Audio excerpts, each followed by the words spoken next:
What's up, everybody? Welcome to my new video.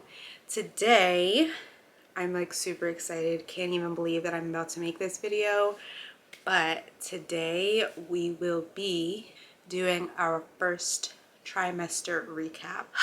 So without further ado, let's get into the video.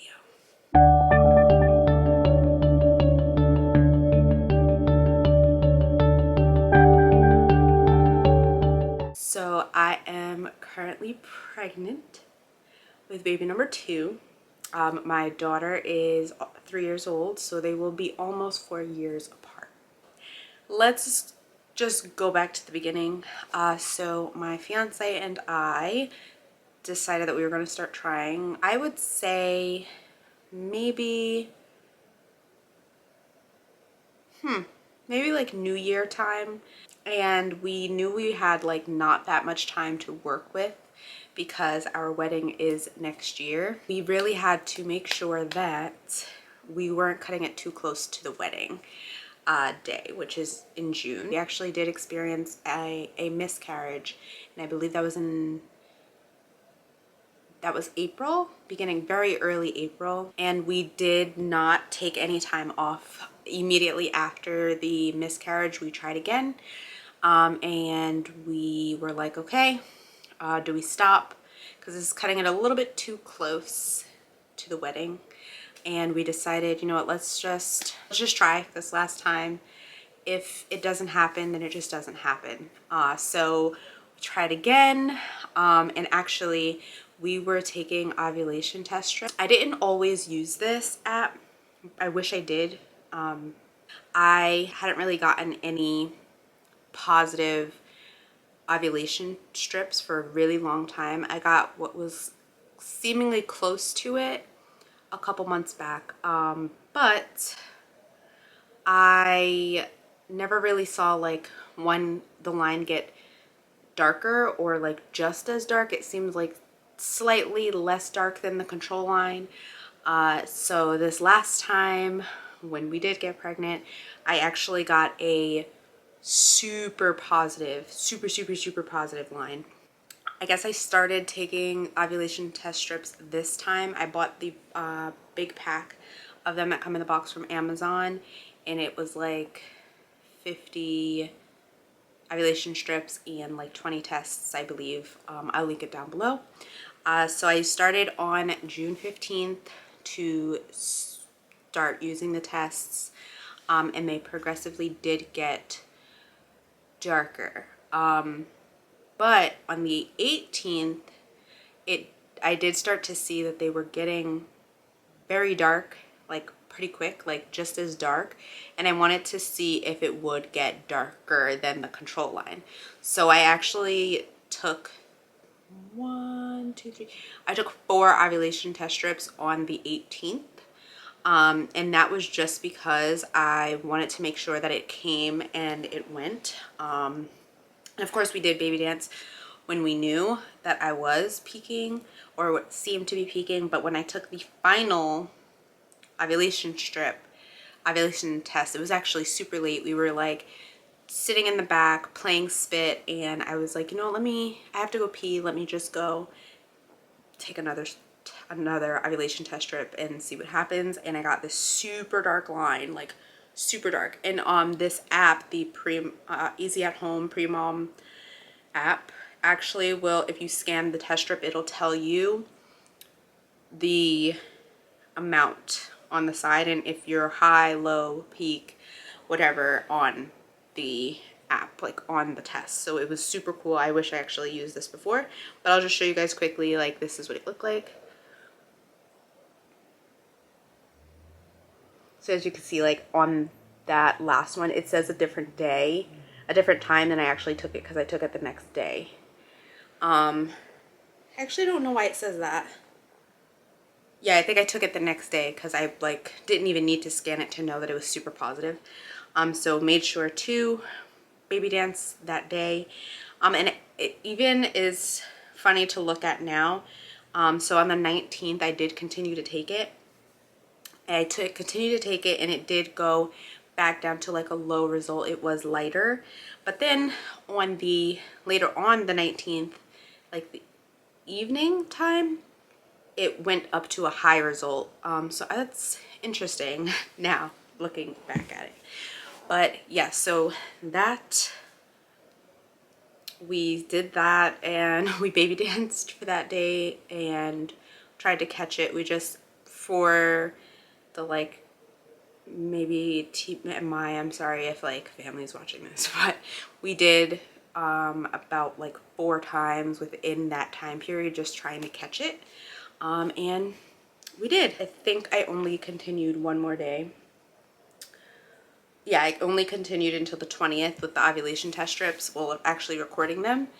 And then I just knew that we were in our 2-week wait from there. So I did what every other person does. We ended up, you know, being in the 2-week wait, and I decided that I was going to start taking tests at about 7 DPO, I want to say. 7 or 8 DPO, I can tell you right now.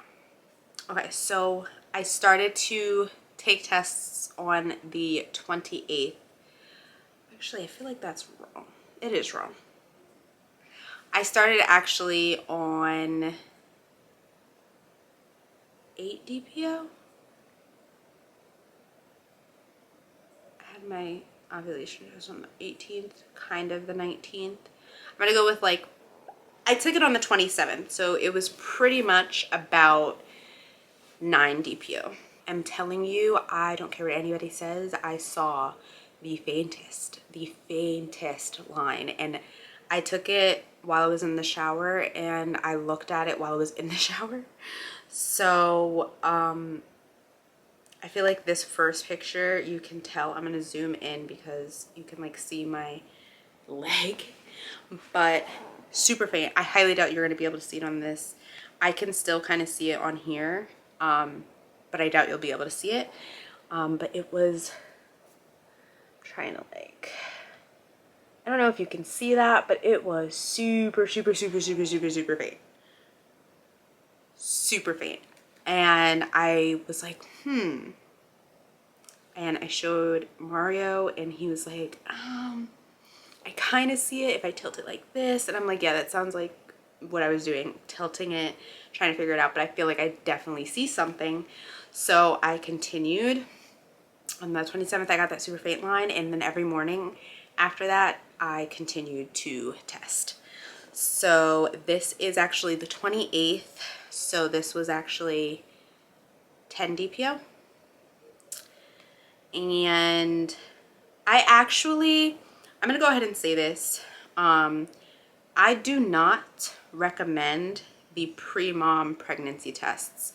They were ridiculously faint for a very long time. Very long, as you will see, because I'm going to show you guys. But I can see it's still a very faint line, but it was actually a little bit more pronounced on this day. Maybe you can see it. So I don't know if you can see, it's super faint, but it is there, and I saw it, and Mario saw it too. And then I'm just going to show you the little progression. And then this was actually later on at night. Also for myself, even with my daughter, I noticed that if I test at night, I actually get a better result than I did in the morning. So something about that. I'm not sure if that's for everybody, but for me, first morning urine is just not it. I have to do it like at the end of the night. I get better results. So this is also on the 28th, but it is a little darker.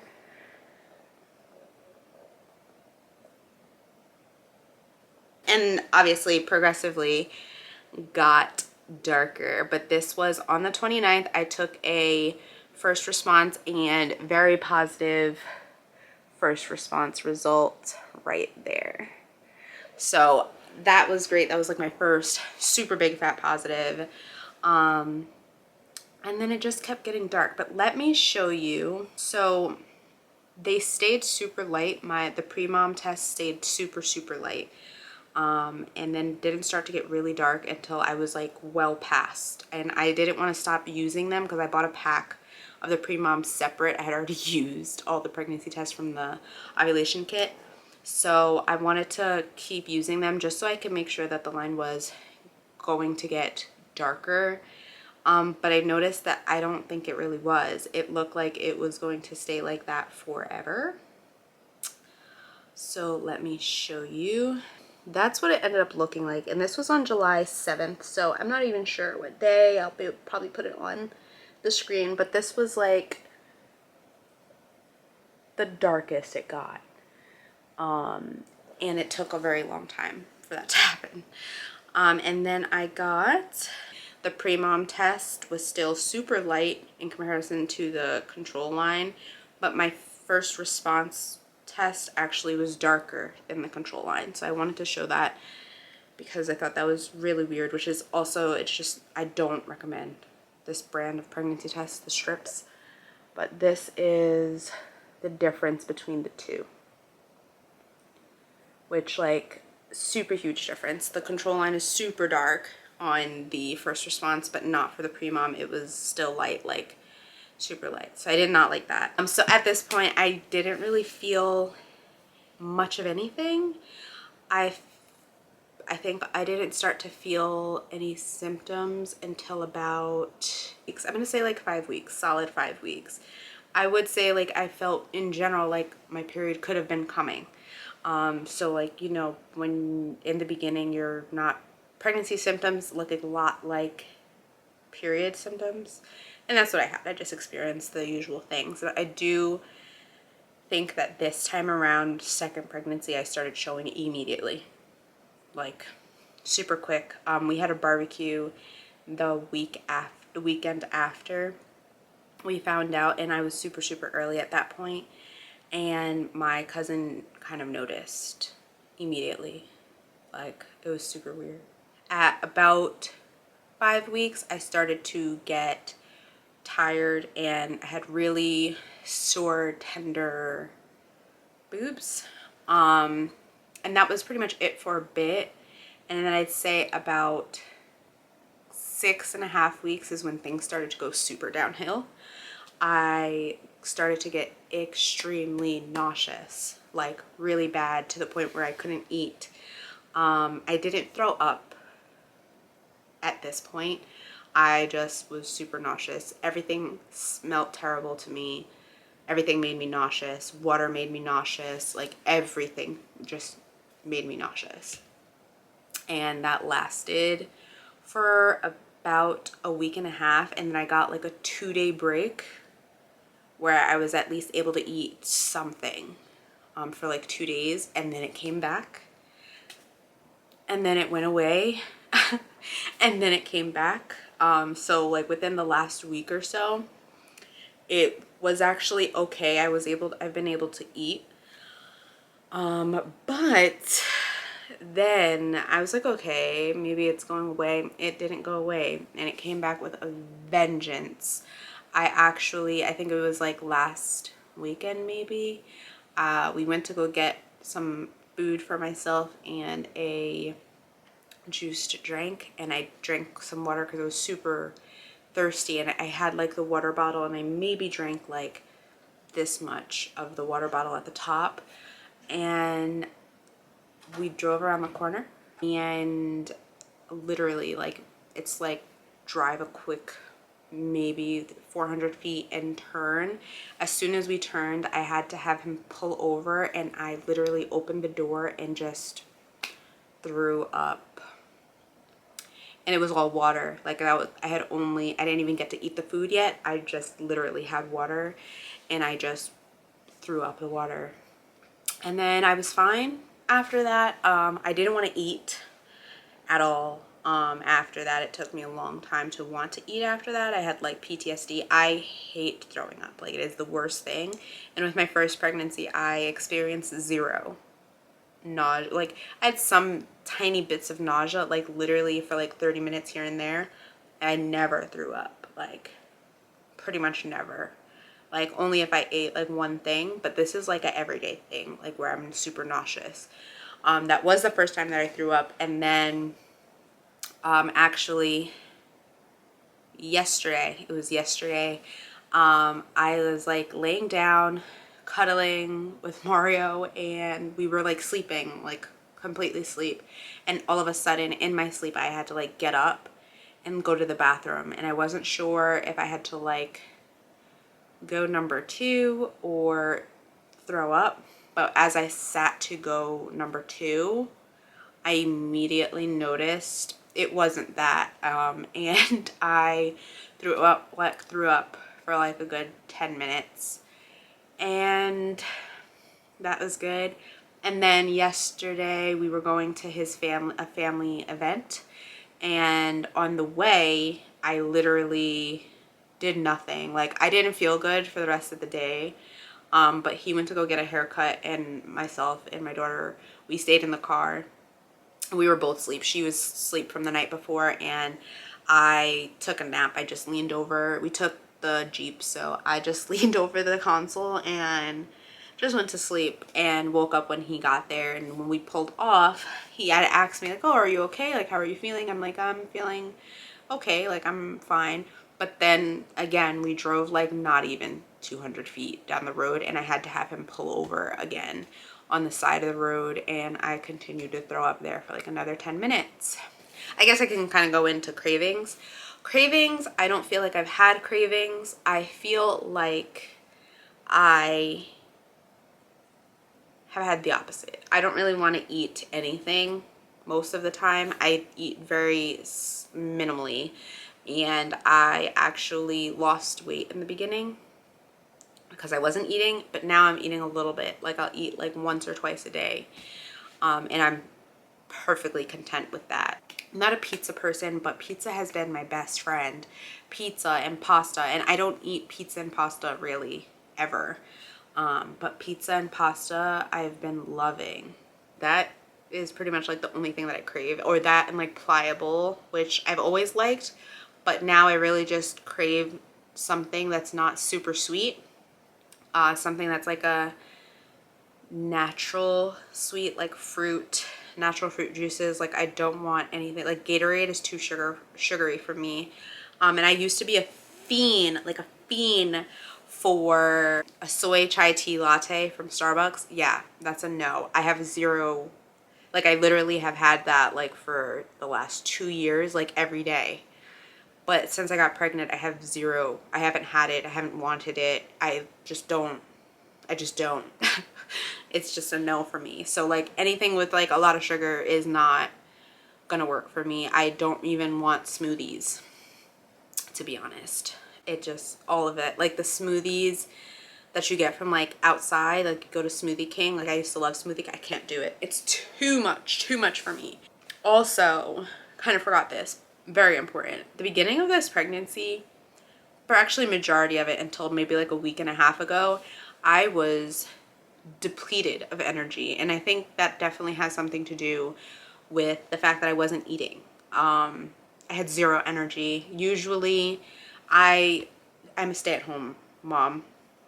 And I usually do yard work. I'm like one of those. I will mow the lawn, I will weed whack, I will clean the lawn, I will clean around the house. I'll do something.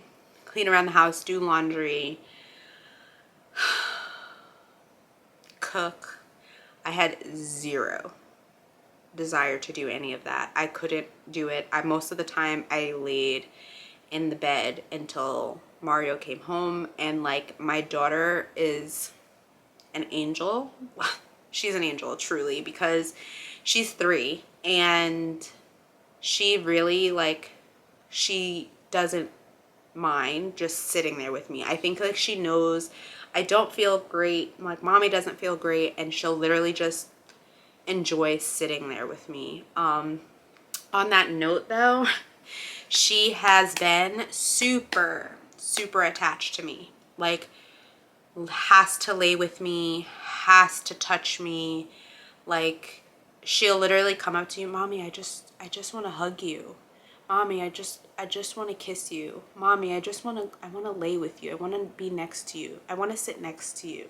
Like, I want to sleep with you. Like, all day, every day. She's like literally attached to me. during this pregnancy, and this is not how she usually is. She's usually a very loving child, but it's here and there.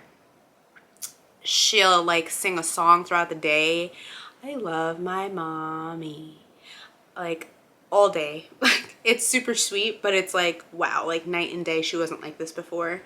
So I'm gonna go with, I think that I'm having a boy. Most of us think that I'm having a boy, but yeah. In my previous pregnancy, Carter was actually an IUGR baby, which means that she had an intrauterine growth restriction, so she was growing small, and I was a high risk pregnancy regardless.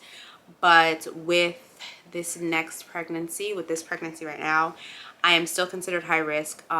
So far I feel like it's been better, but I'm still early. So within the next couple of weeks that could change, because that's kind of how it happened for me with Carter. She started to show that she was growing small pretty early on, like around 16, 17 weeks, I believe, is when we started to like notice that. And they just frequented the visits. But so far we haven't had very many. Well, we had a lot in comparison to most people only get like an ultrasound at like 8 weeks. I've already had I want to say 3 scans. I want to say 3 scans. I think I've had one. Yeah, I've had 3 scans. So for the first ultrasound that we went to, just to confirm that we were pregnant, we actually saw 2 sacs. One was hiding a little bit behind the other, and we were like, oh my god, there's twins. Like, whoa. But when we went to the next ultrasound, it was just the one baby. So it's okay. We're just having a singleton. Totally fine with having a singleton. Super excited. And the last one being last week. This is like one of the good pictures. This baby was not cooperative, so yeah. I did get last week the NIPT test done, which is just the test that you get to check for genetic disorders like autism. And I will get those results sometime this week, and I definitely will share those with you guys. But I also did, that is also the test that you can get the gender. We also did sneak peek, which is what I did with my daughter when I was pregnant with her. And I did it again this time. So we decided that we were going to do a gender reveal, and I had the results sent to my mother. So those went directly to her, and they got back to her super quick. So we already kind of know the gender, and we'll actually get confirmation of it probably this week too, from like the doctor's office. Yeah, that's pretty much everything that's happened in this trimester. I am starting to get some energy back. I will not say it's completely back. I'm starting to get energy back, but the nausea does come and go. That is pretty much it. I guess I can do a little bump date too. So, I want everybody who's like a Harry Potter fan, like my shirt. Like, I got this from Primark, but this is belly. Like, I feel like I look more pregnant than I am. But anyway, that is going to wrap up this first trimester update, guys. Thank you so much for watching. I will continue to do videos. I'm not sure if I'm going to continue to post more regularly about it, like maybe every 2 weeks do an update. Probably, we'll see. But thank you so much. We are super excited, and I hope that you guys keep watching and just watch our whole journey to being like, to having a whole nother baby. I'm gonna be a mom of 2. Oh my gosh. Let me know down below if you guys are pregnant right now, are thinking of being pregnant, don't want to be pregnant, like are going through the same time or pregnant with me at the same time. Just let me know, and don't forget to subscribe and catch the rest of the updates. So see you in the next video.